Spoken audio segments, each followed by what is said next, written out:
Hi, welcome back to the Lam Rim. And you're probably wondering, what is this sewer tops, the tops to the sewer? And I don't know, maybe I told you this story before, but once you get older, you like to tell stories more. And also you forget which story you told people and you didn't tell people. So I apologize if I told you this story before. But, I used to go to Mongolia a lot to work in the different libraries there, which have hundreds of thousands of great Buddhist books. Some of the greatest Buddhist libraries in the world. And so I remember one night we were coming home from the library, we were walking to the hotel, and it was dark, and they didn't have a lot of street lights.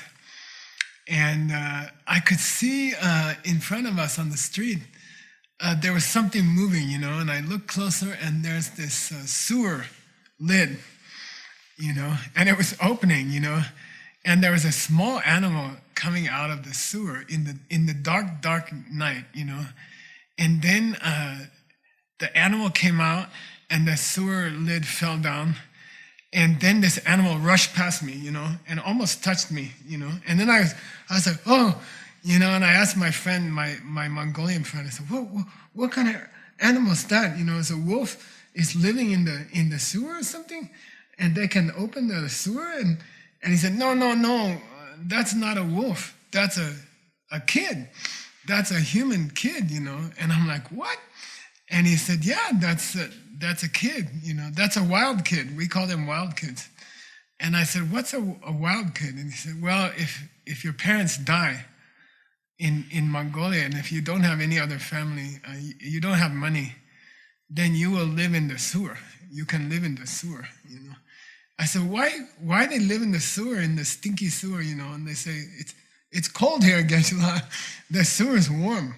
The sewer has shelter. The snow, you're not going to sit in the snow. And the poo-poo makes the sewer warm. And it's a warm place to stay, so the kids will stay there, And I said, well, what? But that didn't look like a kid. That looked like a wolf or something. He said, yeah, they are wild. They are really wild. And he said, don't get close to them, They will bite you.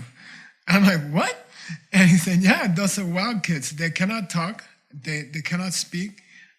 They didn't have parents, and no one taught them to live like a human, so they are living like a wolf. They are living like an animal, And if you get close to them, they will bite you.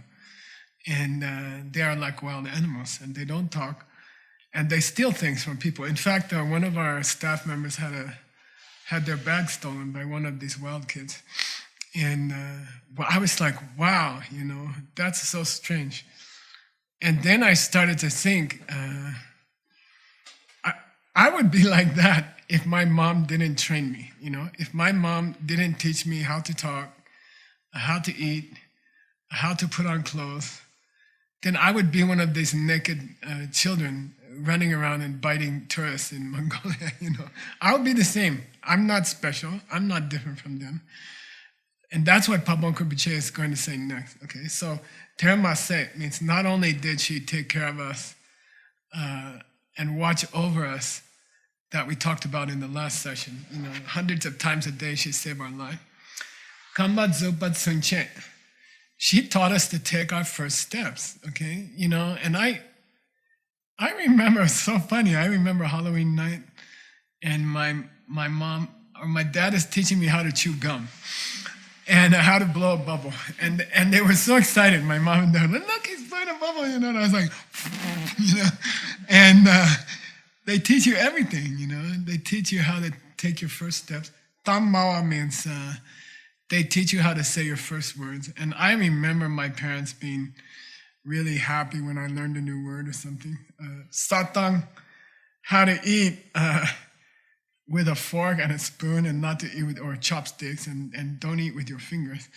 But your parents taught you that, okay? Even those, forget university, forget reading Cervantes or Shakespeare, just to eat without your fingers. They taught you everything, okay? Sun means everything from that up, Okay, tsunne. Rimshin, here's the limit, rim in Lamrim, which means one by one they taught you how to step, how to talk. Lape, they taught you, okay? Tanda dro duk tang tam mawa sokla topa mepa dijung. And that's why nowadays you and I can stand up and walk, or sit down politely, or tam mawa, we can have a conversation with somebody. Topa me, top me, asanga, asanga. What's it got to do with talking or eating? It's fluent. It's we don't have to think about it. You know, you just start talking. Topa me, asanga. This topa me means, how do you say that? Without any hesitation. Yeah, you can just start a conversation. You don't, you know, that's all due to them teaching your first words. And the fact that you can topa me, walk downstairs and get in your car, is because they taught you how to take your first step. Okay, so don't forget. Okay, Tar Rangi Ngukat Samlam. Now they're going to talk about a special subject, which is the financial burden that you were for your parents. Okay, and it's bad. It's a lot. You know, I was coming here to the college.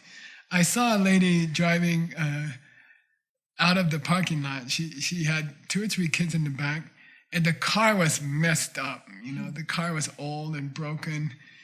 And I feel a little bit, you know, offended. You know, I'm like, why you drive this stupid car? And then I look at the kids and I realize, that's why you drive this stupid car, because you have kids and you can't afford it. You know, you're not like me. You know, I can buy a nice car, but she can't. Why? I think the average cost of a kid in the United States is $30,000 a year. You get 3 kids in the car, I don't care what kind of job you have, you can't have a new car. You know, you can have a junky old car, because that's $90,000 a year sitting in the back. You know, that's unbelievable. And of course, young people don't think about that before they have a baby, but it's expensive. It's extremely expensive. And you can't say, don't eat this week, or you can't say, you know, we're going to send you to school without shoes. You don't have a choice. You have to spend that money, okay? So, nguka kang samlam, to make a single dollar, okay? Nguka means a single silver piece of silver. She did whatever she had to do. And I remember, you got that next picture, Seiji? Where is that? Yeah, it's the garbage truck. You know, I remember my mom,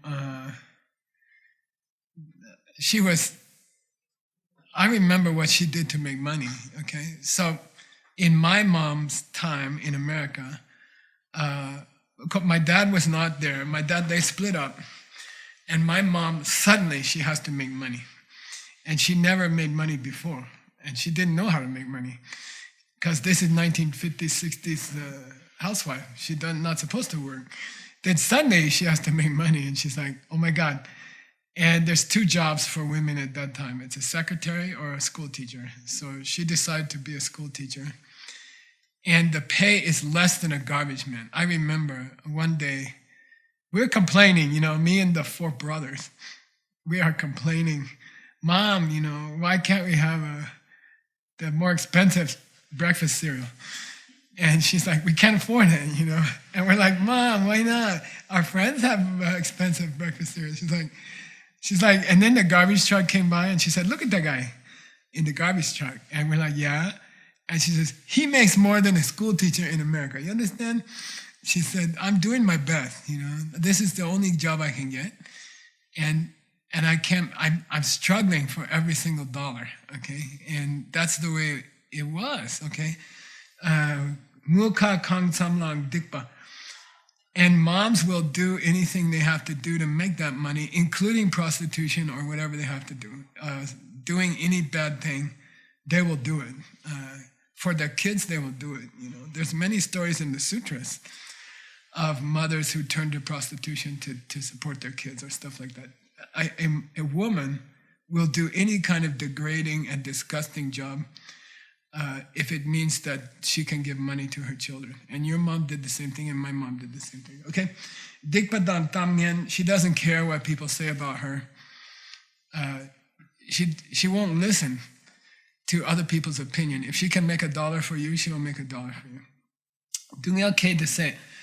And she doesn't care how hard she has to work. My mom worked, oh my gosh. She came home from teaching all day, and then she had about 3 hours of work after that to check the papers. And she didn't go to bed until midnight or something, and then she got up in the morning and did it again. And they don't care because they care about you. They don't care about themselves. I think my mom killed herself working, and she did it for you. She doesn't care. She work herself to death just for you. And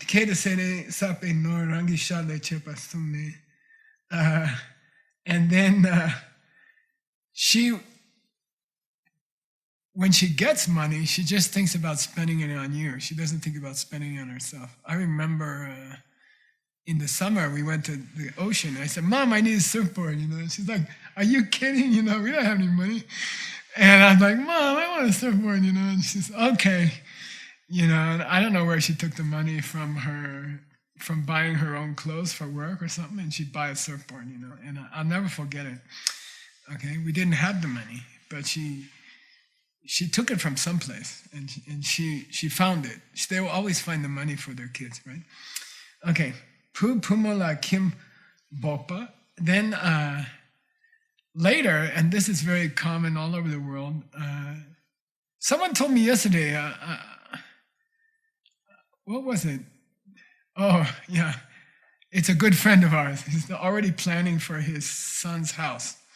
His son is 2 months old. It's like, yeah, we're going to buy a house. We're going to buy him a house. We're going to get a mortgage. We're going to take care of the mortgage. He's going to have a house. When he gets to 30, we'll give him the house. I'm like, oh my God, the kid was born 2 months ago. And the parents are already planning the mortgage. Just for the kid, just to give the house to the kid, okay? So your mom, Kim Bokpa, means they set you up with your own house for your own family. Namar Zangba means for girl children in Tibet, they arranged for your husband, they got you married to a good one. Like my wife. Rabtu Chume Gor Chuk. Or they took you to the monastery and made you into a monk or a nun. And in Tibet, it was 1 out of 6 people was ordained. 1 million people were ordained by the time of the Cultural Revolution. Okay, Rangla Kaka Kanya Pekadin Kikyang. They took whatever money they had and they spent it on you. So try to, I know in the modern world, there's a lot of people who feel like their parents let them down. They didn't treat them nice. Their parents were... Why do you think your parents were fighting? They were stressed out. Why? Because they're trying to make money for you. Yeah, they fought. Yeah, they drank alcohol. Yeah, they smoked cigarettes because they were exhausted taking care of you. Okay, so don't be so righteous about your parents. Okay, if they were tired and grumpy and fighting and drinking, it's because of you. Okay, so if you don't have anything to feel bad about, you can feel bad about that. All right. Dorna rangi shete dang nute. Your mom used every ounce of her brains and every ounce of her physical energy to find food and housing for you. That was her thing. She didn't do anything else. Most of her time was spent trying to find these things for you. Say dan nute ki pende kanyin bedroom. She just struggled to do that. And on the other hand, she's trying constantly to protect you from yourself, right? Don't take those drugs. I don't know. Did you have this lecture from your mom? Look, you can have a girlfriend, okay, you can have sex, but please learn about birth control. And she tried to protect you from yourself, like with the drug, my mom would say about drugs, she said, look, no, you can't hurt yourself, It's I don't want you to hurt yourself. So anyway, they shindu pasok semjen shen tamche ki kyan, den ki kyan. Then there are other people in your life. Your father did a lot. Your uncles and aunts, your grandparents, your school teachers. Start to expand the awareness of how many people took care of you and tried to keep you out of trouble. Kyamba Dandawan, Data Semchen Tamji, Ki Meet and Naragi Mache, Pachikbong, Tangi Miche. Even if you don't count all the times that you were in a different body, like a bird or a fish, even just in your human bodies, your human mom and your human dad took care of you countless times. And they purposely and voluntarily took on the struggle to support you. Okay? And of course it's an emotional struggle, of course it's a physical struggle, but it's a financial struggle also. And they decided to do it. They decided to have a baby, mostly, okay? And you're even in those past lives, your present mother did the same thing. Okay, my mom, who struggled in this life to make money for me in this life, also struggled to make money for me in my past lives. Read that, and then you can start expanding the circle of your gratitude to the times when this same woman took care of you in a different body, like a horse, okay, or like a deer or something, okay? So now, recognizing that in a human body, she struggled for the money for you in a human body countless times. Let's start going to the other bodies in which she did the same for you. And Pabon Rinpoche takes the example of a wild animal, like a deer, okay? In that wild animal's body, De Marchete, she served as your mom, Chambele Tanang, and she showed you the same kind of love that this human mothers did. Tanang, even down to Che Dakpa, means to lick your body with her tongue. And we have a picture of that, I think.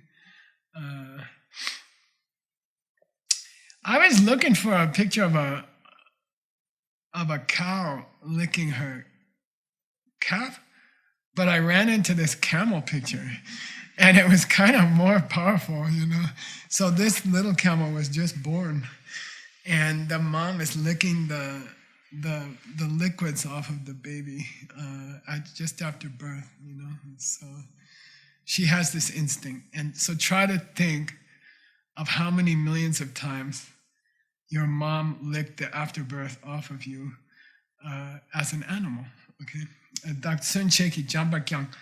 And that was the beginning of her career of affection for you for a whole lifetime as a camel, for example, okay?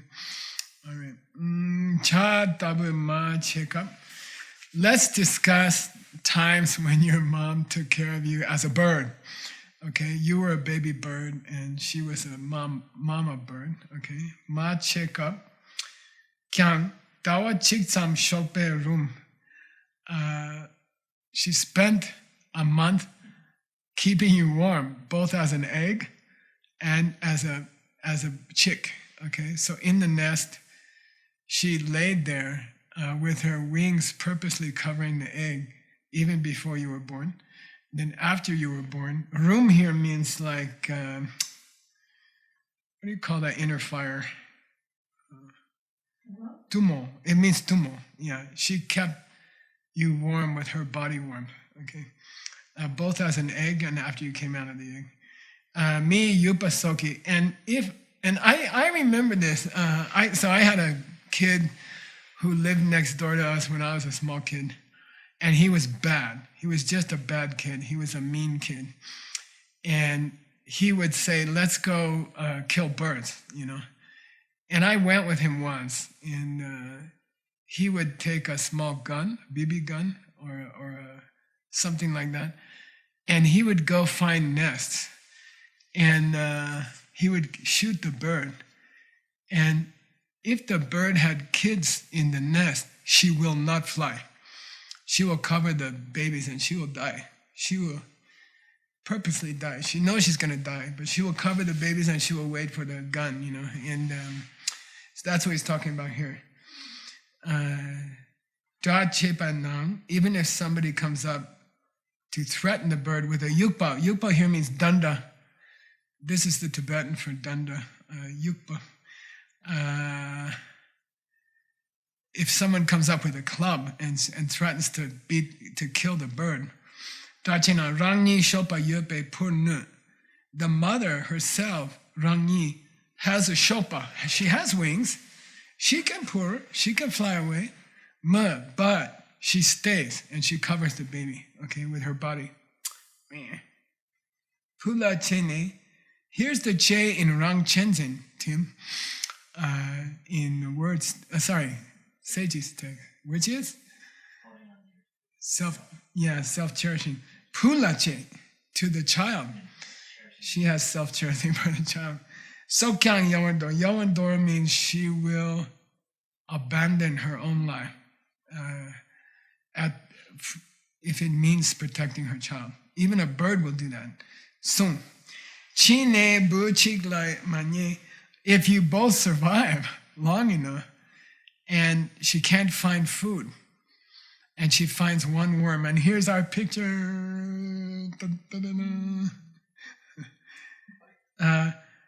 Bu chiglai manye means even if she finds a single worm, if she can't find any more than a single worm, jinne soache, she will give it to her child. She will give it to the baby, and she will go hungry. A mother bird will go hungry, and she will give the single bug to her kid.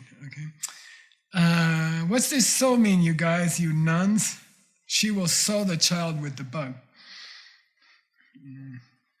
Rakshita. Sustain. And this is the so and sojong, which means to fix your vows or sustain your vows. All right. Deta yang tangre tangni tsam mimbar. It's not that your mom did that for you once. It's not that your mom protected you once or twice at the cost of her life. Ne kap chan tamche rutinki kyambala changi micha. Every single lifetime that she was your mom, she protected you, and you cannot count the times that she died for you. All right. Ma Golok Ijapa Shik. Golok is a place in East Tibet famous for bandits, and Golok, which is a tribal name, almost means bandit. And Jakpa means a bandit. Someone who robs travelers. That's their specialty. Jakpa. Tashigla Chitaba, they were having a fight. He stabbed somebody's horse with a big knife. And Tawala Tepte, Tiu means a baby horse. What do you call? A foal. Hlungwa. This is the hlungwa that you see in the monks and nuns' vows, which means downfall. Tungwa or hlungwa. So what happened to the colt? The foal, hlungwa. It fell out of the womb. The bandit cut open the stomach of another guy's horse, and then a baby foal came out, colt. Shikama means in the throes of death. While she was dying, the mother horse was licking the baby as she was dying. She was worried that the baby wouldn't be clean or something. So she's dying and she's licking the baby. Tiula Chedak, there's the same Chedak we had before. Lick with her tongue. Jampa, she had Jampa for the foal. She showed her love. Tongne, when the Jakpa Tongnat, he chupa, Dorje chupa, his Jakpe le, his career as a bandit. He stopped his career as a bandit. He said, God, this is mean. I can't do this anymore. So I guess in Tibet it's a big deal. I guess it's like a car salesman starting to tell the truth or something. But he's like, I can't do this anymore. He gave up his jacle, his bandit career. Okay. He gave it up, chewing it. And Pabongko Rinpoche loves to tell little stories that he's heard around Tibet. And I think if you're teaching Lamrim, you should also tell your own stories. That's part of the tradition. Whatever stories happen in your life that you can use to illustrate the Lamrim, like the Mongolian wild kid story, then use it. It's okay. It's good. Okay. It makes it more real for your audience. They don't have robbers on horseback to talk about. Okay. I hope. Okay. De du de rang yinla. What if that baby horse was you? What if the baby horse that the Golok bandit chieftain saw getting licked was you? Ta de shendi min nyepachiya. Min nyepachiya means there's no certainty at all that you were not that baby horse. You yourself was not the baby horse that Pabongko Rinpoche is talking about. There's no certainty that you and I were not the baby horse. And there's no certainty that someone around you now was not the mother dying horse who licked you. There's no certainty that we are not the horses that Pabongko Rinpoche is describing in his story.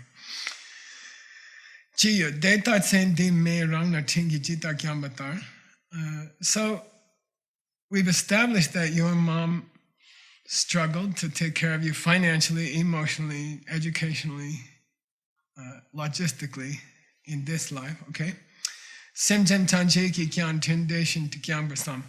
You have to contemplate how every other living being has also done the same for you, okay? In many lifetimes, in countless lifetimes, okay? It's a sweet meditation to do. It's a sweet practice to do. Sometimes we feel depressed. I was depressed yesterday. I was sick.